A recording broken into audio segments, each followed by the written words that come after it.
sarà.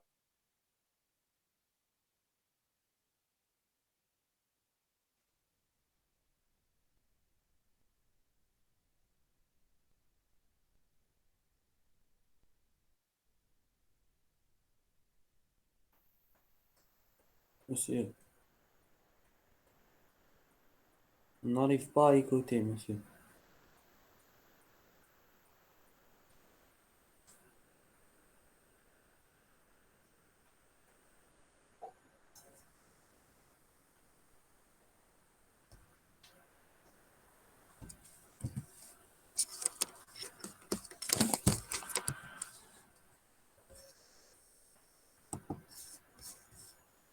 Monsieur,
Monsieur, j'ai partagé, c'est bon. شعبان راك تسمعني؟ ويا حذيفة.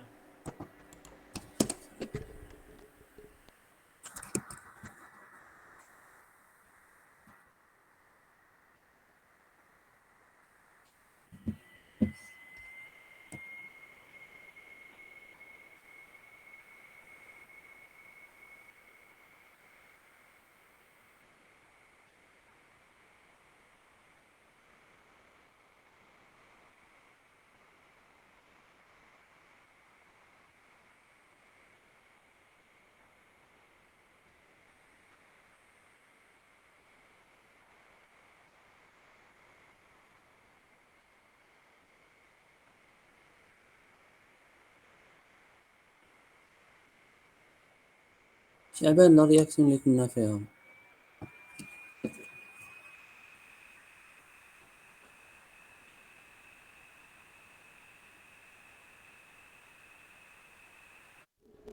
زيد زيد يا حذيفة، ما تشينا.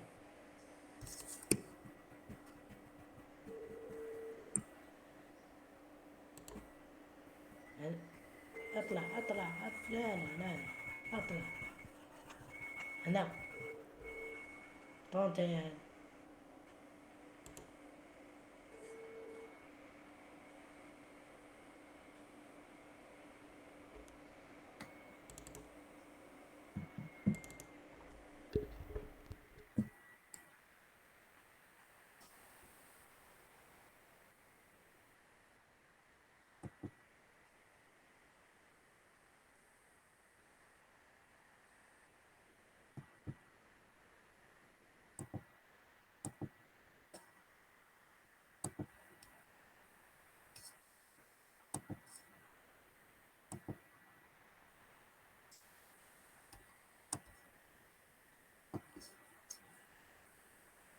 اصبروا دقيقة.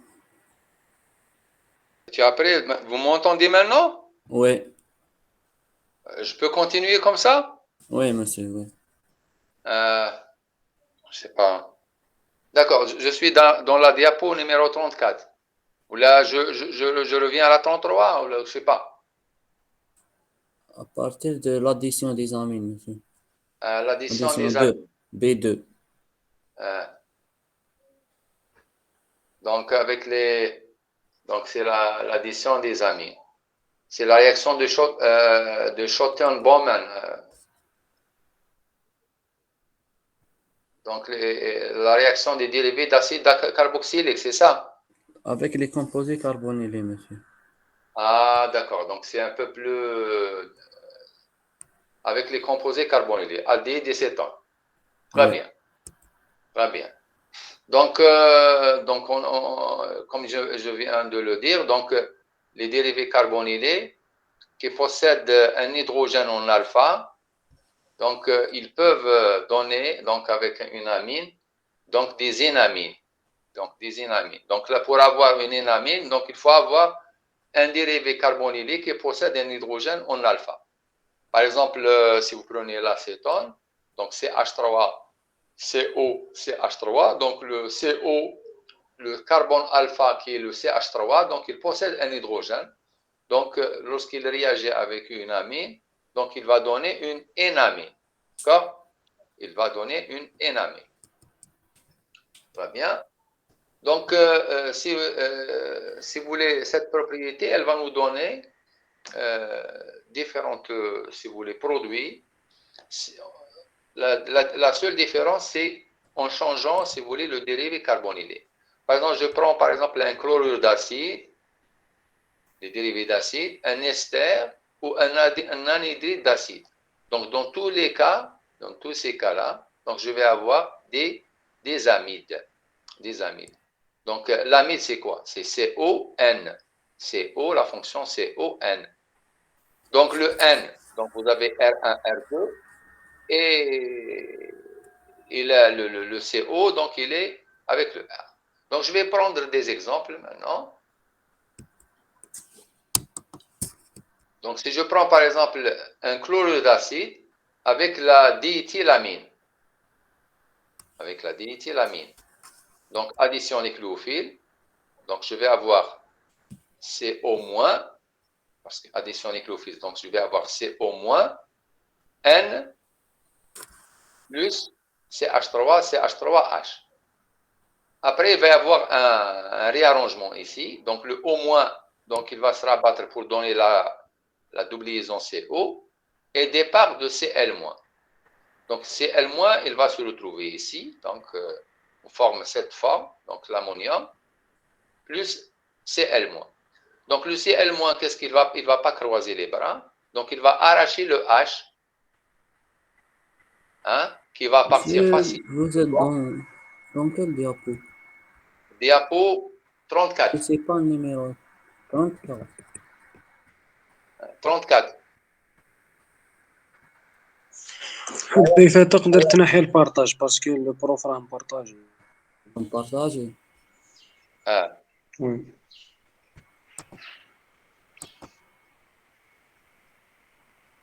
La diapo 34.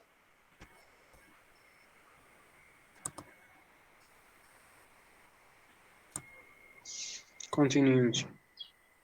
Très bien. D'accord. Donc, vous allez avoir. Donc, je reprends. Le chlorure d'acide. Le chlorure d'acide. Donc, avec l'amine secondaire. Donc, une addition nucléophile. Au moins N+. Après, donc, on a dit que départ de Cl-, donc on reprend la double liaison CO, cette forme. Le Cl-, il va arracher le H qui est acide parce qu'il est relié à N+. Donc, on va former l'amide, diacélamide. D'accord? Et le problème de cet amide, c'est que la réaction, elle va être parasitée. Pourquoi? Parce qu'on forme de HCl. Donc, la réaction, elle devient acide. Et cette acidité, si vous voulez, elle va freiner la réaction parce que le H+, il va réagir avec l'amine pour donner l'ammonium. Donc, on ne veut pas que l'amine réagisse avec HCl. On veut que l'amine réagisse avec le dérivé carbonylé, en faisant la réaction d'addition nucléophile. C'est pour ça qu'on doit piéger le HCl en travaillant dans la pyridine. Donc, on met la pyridine dans le milieu thermal, basique, pour éliminer l'acidité de HCl. Donc, si vous mettez la pyridine, donc la pyridine, elle va piéger HCl. Donc, elle va donner le chlorhydrate de pyridinium. Très bien. Donc, la réaction, elle va être totale, si vous voulez. Donc, l'amine utilisée peut jouer le rôle de nucléophile et de base. Dans ce cas, on a besoin de 2 molécules d'amine. Donc, la deuxième molécule d'amine va jouer le rôle de la pyridine. Donc, on peut faire cette réaction en absence de pyridine, mais en travaillant en excès d'amine. Très bien. Donc, toujours dans les réactions avec les amines, donc vous voyez la propriété, la basicité des amines, elle donne la possibilité aux amines à faire beaucoup de réactions. Donc, d'ailleurs, la chimie des amines, elle est très riche. Donc elle donne beaucoup de réactions. Donc, la réaction célèbre aussi, donc une réaction qui est très importante, c'est la nitrosation des amines. Donc, toujours, l'amine, elle est basique, donc double lion de l'azote, il est basique. Donc, maintenant, le site électrophile, ça dépend. Donc, ça dépend de ce qu'on utilise comme électrophile. Ici, on va utiliser l'ion nitroso, NO+. C'est que le NO+, comment on va le préparer? La nitrosation et la réaction entre une amine et l'acide nitreux, HNO2. Historiquement, l'acide nitreux est un réactif qui permet de reconnaître par un test qualitatif une amine selon sa classe primaire, secondaire ou tertiaire. Actuellement, l'atout principal de cette réaction est l'accès à des espèces appelées ions diazonium qui permettent la synthèse de nombreux composés industriels. Donc, je vais vous donner le mécanisme de la formation de l'ion nitroso, NO+, à partir de HNO2. Donc, dans un premier temps, vous avez NaNO2. Au milieu acide, il va donner HNO2 plus NaCl. Parce que HNO2, ça n'existe pas comme ça. Donc, vous prenez le sel, Na, le nitrure de sodium, on met dans le HCl, donc il génère le HNO2. HNO2, il est volatile, attention. Donc, au milieu acide HNO2, il va donner H2O plus NO+. L'ion nitrosonium, NO+. Il est très réactif, très, très réactif. Donc, c'est un réactif, donc il y a la charge plus sur l'azote, donc c'est un ion et c'est un réactif électrophile.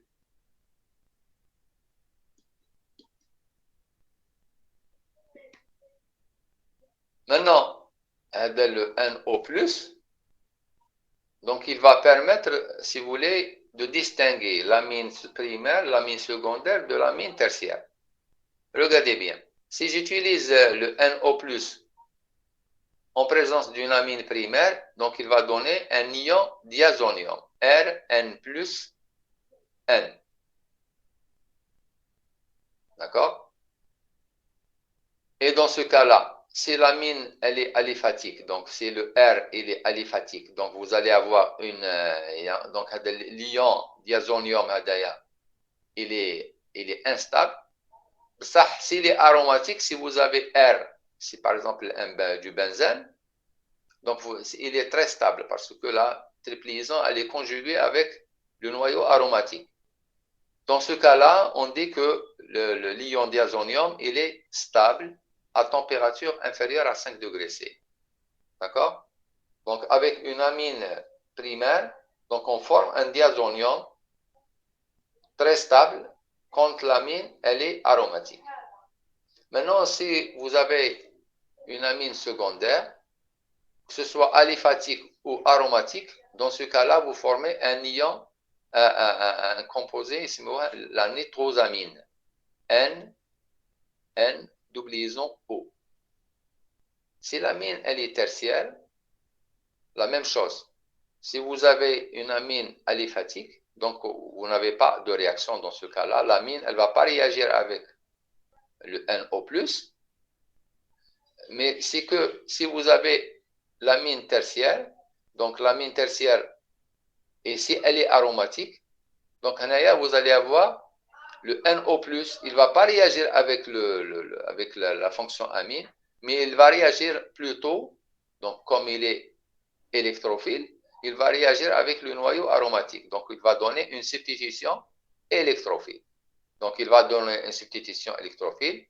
Il va être substitué en position ortho ou au méta. Pourquoi? Parce que l'amine, c'est un groupement activant. Donc, regardez bien.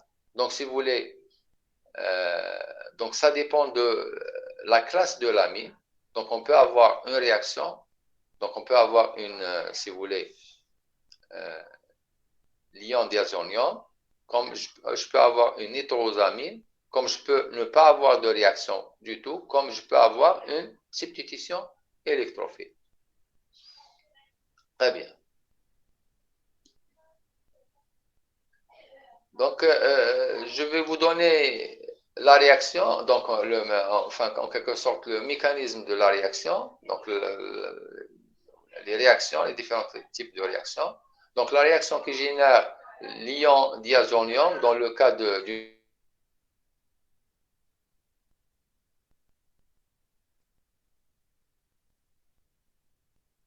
est la suivante. Donc, je vais avoir Rn plus N, Cl-. Donc, n'oubliez pas que NaNO2 et il génère NO+. Donc RNH2 en présence de NO+, donc on va obtenir Rn triplisant N. Si R est aliphatique, donc c'est un sel qui est instable. Donc il se décompose instantanément pour donner R plus N2. Pourquoi? Parce que le N plus triplisant N, il est instable. C'est le R, il est aliphatique. Mais si le R, il est aromatique, donc le sel, il est stable. Mais à température basse. D'accord? Pourquoi il est stable? Parce que vous avez une conjugaison. Vous avez une conjugaison.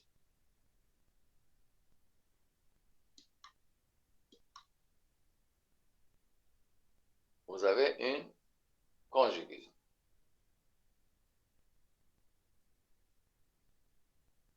Très bien.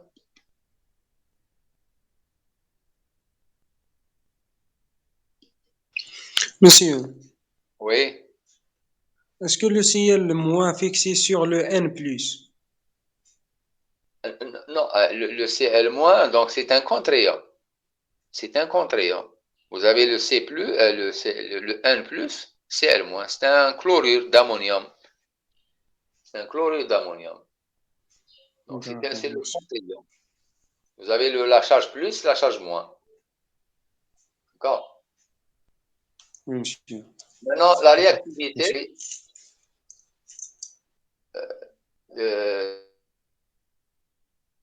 je détaille le mécanisme en quelque sorte. Le mécanisme en détail. Donc, on a dit tout à l'heure que le NO+, on le prépare à partir de HNO2. Et le HNO2, il est préparé in situ à partir de NaNO2. Donc, vous regardez vous. Au milieu aqueux, donc il va donner Na plus NO2-. NO2- au milieu acide, donc il va donner HNO2. Et HNO2 au milieu acide, donc protonation, donc départ de H2O, donc on va former de NO+. Donc c'est l'azote qui porte la charge plus, c'est pas l'oxygène. NO+. Donc le NO+, c'est une espèce électrophile, hautement électrophile. D'accord? Hautement électrophile. Donc le doublé non-liant, donc si vous prenez une amine aromatique, le doublé non-liant de l'azote, donc il va fixer le NO+. Donc vous allez avoir le NH2NO. Donc le plus, il est sur l'azote. Parce que c'est une addition nucléophile. Donc vous allez former donc départ de H+, récupération de doublé non-liant de l'azote. Donc on forme la nitrosamine. La nitrosamine, donc elle va avoir, donc vous allez avoir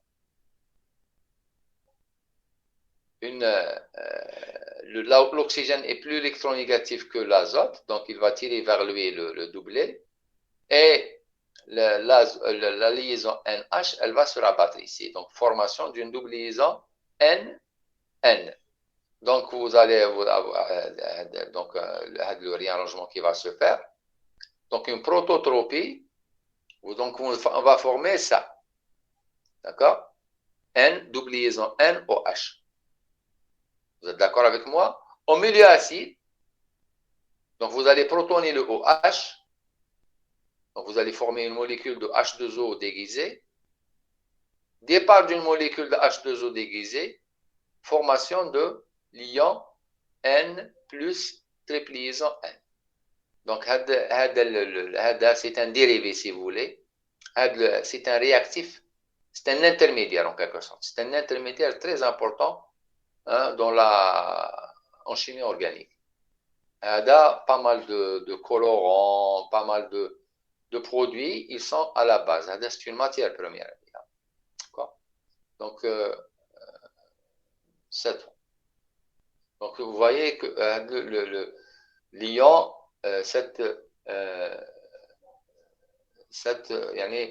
la préparation de l'âme.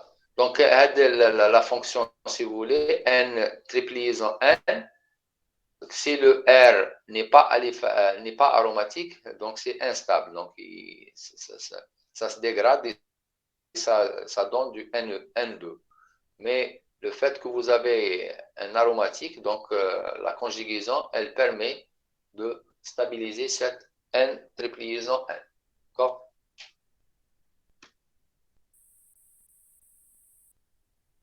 Donc, avec les sels de diazonium aromatique, donc c'est un composé, si vous voulez, très utile.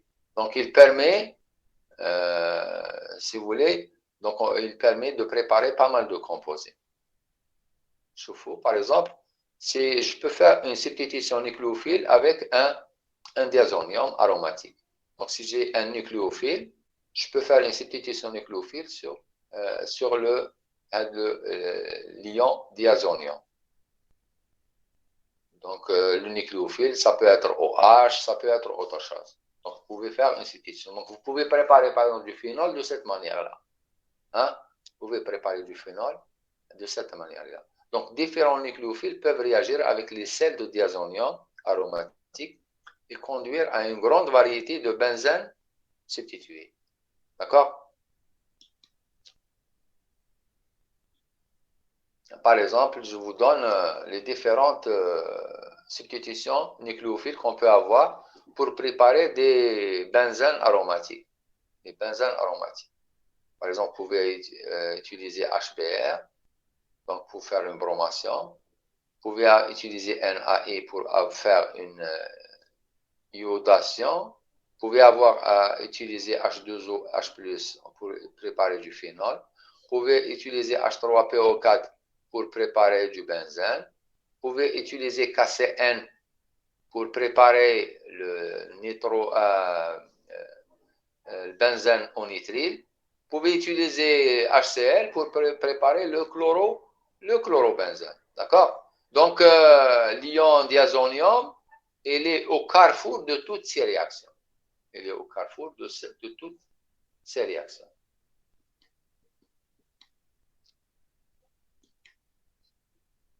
Très bien.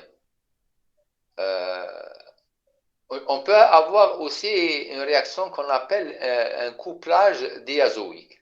Un couplage diazoïque. Donc, toujours, c'est une substitution.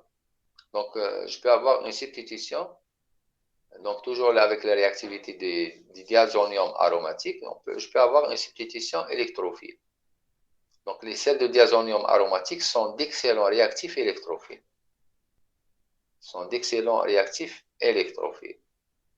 Les sels de diazonium, donc, ils peuvent donner des réactions de couplage avec les noyaux aromatiques, tels que les phénols, les anilines substituées, pour conduire à des composés azoïques.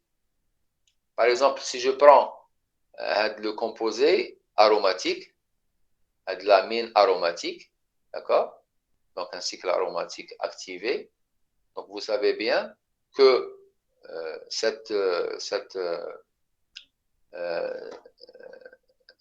ce composé-là, composé aromatique, donc, comment dirais-je, les sites ortho et méta, ils sont nucléophiles. D'accord? Regardez bien. La